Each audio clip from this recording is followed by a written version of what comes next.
Military girl. I walked into a Latin club with two of my very handsome guy friends. One of them always gets the girl, and the other is the guy next door type. So I'm used to either making the first move or watching as girls gravitate toward them. However, I saw this beautiful, dirty blonde, green-eyed country girl who was exactly my type, and I didn't want anyone else. Unlike my usual self, I didn't make a move when my friends and I walked past her because I didn't think I was her type and feared rejection, especially from her. The second time, my friend pushed me toward her. I was left speechless and tried to walk away until she grabbed my arm and asked, "Do you want to dance?" The only time we left each other's side was to check on our friends, but we were practically glued together. We spent the entire night dancing and talking, and she told me I stood out to her from the crowd. After that, we spent the night together until the morning, asking each other deep questions and eventually falling asleep in each other's arms. Before she left, she said any girl who ends up with me is really lucky, and we told each other we were special. It was a heartfelt moment, but it was also sad because I knew it wouldn't last the minute she walked out that door. It was her last day back in her hometown before returning to her military base, and she told me she wasn't coming back. We have each other on social media, but we don't text because it's not worth pursuing. I still think about what could have been, but I guess it was just a beautiful one-night story. She may not be the one I end up with, but I'll always remember how kind and protective she was with me. Truly a gem with a pure heart that deserves nothing but the best. Bitter end, though at least they have each other contact info. I hope they reconnect when she comes back. A familiar face. I got divorced last year. It was a painful end to a very difficult marriage. I swore off dating, to the point where I didn't want to look at anyone and didn't want anyone looking at me. One late night, I was in the gym on the treadmill, completely in the zone, when she got on a treadmill one away from me. Something compelled me to look over at her. She was attractive, but there was something else about her that made me keep glancing over. She looked very familiar to me. She caught me looking, and I smiled awkwardly and looked away. Shortly after, I decided to leave. I swore I caught her looking at me out of the corner of her eye. For the next 3 weeks, she sought me out in the gym, making lingering eye contact, smiling at me, sometimes even coming into my vicinity, but never approaching. I couldn't figure her out, and I couldn't stop thinking about her. I was seeking her out too. I remember thinking her smile felt like home. I'd never felt that way before, much less about a stranger. When she finally said hello to me, I asked, "Do I know you?" No, it turns out there was no possibility that we'd ever met. But since that day, we've come to know each other very well. She told me later that she saw me that first night on the treadmill and fell in love right there.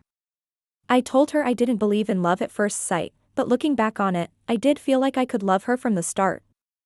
It was the feeling of, this woman is going to be someone special to me. And she has been. My father told me after my divorce to think long and hard about what I wanted in a future partner and be very specific. Well, I did, and this woman is everything I wanted and so much more. In many ways, I can say I've never felt this way about another human being. When I say I'm in love with her, I know it in my bones. Never have I been more sure of anything in my life. I like this story. He saw in her face the feeling of happiness. That's why he told us that her face was familiar. After a bad divorce, he found in her warmth and love. Pretty beautiful if you ask me. Felt butterflies. I never believed in the idea of love at first sight. But I definitely experienced it with my ex.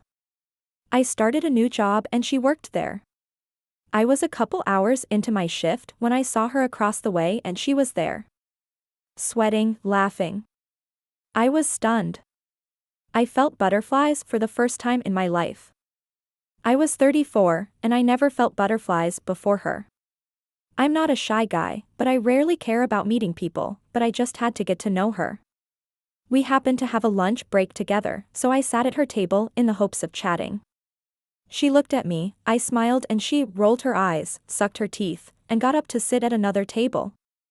Would see her and get those butterflies every time. Talking to her was so hard. Most of the time I'd say hi and then run away, like a 9-year-old. I was never a ladies' man, but I knew how to talk to women. I was married. Have a kid. But for some reason, I just became awestruck with her. We became friends, slowly but surely. Talking got easier, but those damned butterflies. My stomach was always in knots. I told her how I felt after almost a year of knowing her, and we dated for a while. It didn't work out, but I'm thankful for what we had. I never got over that feeling of butterflies. Even after we dated. It always felt just so important talking to her. I always wanted to be my best for her. She never made me feel like I wasn't, I just had this compulsion to be the best me for her. The butterflies never end, I guess. The fact that he was married shocked me a little, but I put 2 and 2 together and realized he was probably in the process of divorcing or something. I don't think this man would admit to cheating so comfortably. Love since the age of 13. It was 2016, she loved me the moment she saw me. I loved her 2 to 3 weeks later, when her glasses fell. Warmth, passion, uplifting to the soul and heart, peaceful, calming, all mixed together, intense connection. I knew she was special, my soulmate, past life, true love, eternal true love. I had it confirmed in 2022. She also felt it. Our friendship was also like dating. January 2017, we made it official. Less than 2 weeks, or maybe even 1 week later, I proposed to her, she said yes. We still talk about our future. We were official at 13 years old.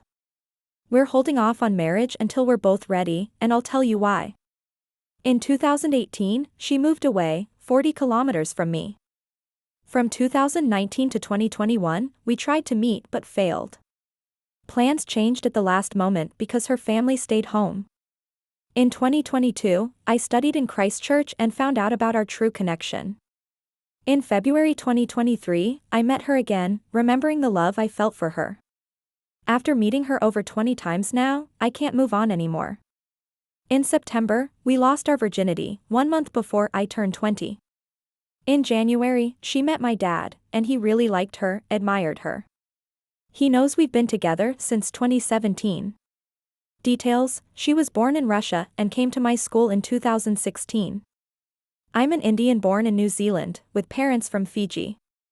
She's also Eastern European. It was too much suffering, like my soul and heart were ripped apart. Only a divine miracle saved me. I held on to it until I was ready in 2024. When I released the miracle, the true feelings for her fully returned as well. I am patient, and I also need time. I need to be stable in my studies, as I'm studying in my home city. I might transfer, but it will be in the same home area, Auckland. To her, you are my true love, my soulmate. Without you, who am I? You're my muse, my best friend as well. We never trigger each other, we are a rare thing, aren't we? I plan to write you all my memories with you, my experiences in middle school that I remember. All meant for you. My mini gifts are proposal starters from last week, a Chinese philosophy war book and my English Year 13 book that I barely used but still got a B+ by studying less than 30 minutes. I will wait for you, for the rest of my life. Nobody else will replace you, I do not need another. I would be a monk, a Hindu monk, Buddhism, Catholic, a hermit in a remote area. Life is not worth making a difference without you, despite my sense of justice to make change. Wow, this man is more in love than I will be in 5 lifetimes. I hope you like the stories. But I have to confess something to you guys. In all of these stories, not the third one though, I have changed the genres of the men and women. By doing this I am trying to send a message and do an experiment, that being that the perspective that someone has on a story can change a lot if the OP is a boy or a girl. The story can completely change if, for example, the OP is a man and his lover is a woman, or both are men, or women, or something else. The point is that we shouldn't judge in a different way a story narrated by a man or a woman. This being said, I invite you to watch a video like this, doesn't have to be one of my channel, and try to change the genders of the characters, see how much the story changes in your mind while is practically the same on the paper. I am sorry that I changed the genders of the characters in this video, but I hope you respect and comprehend this decision. That being said, I will never do this again, but, trust me, try to change the genders in the next video, see it for yourself. Take care and cherish the ones you love.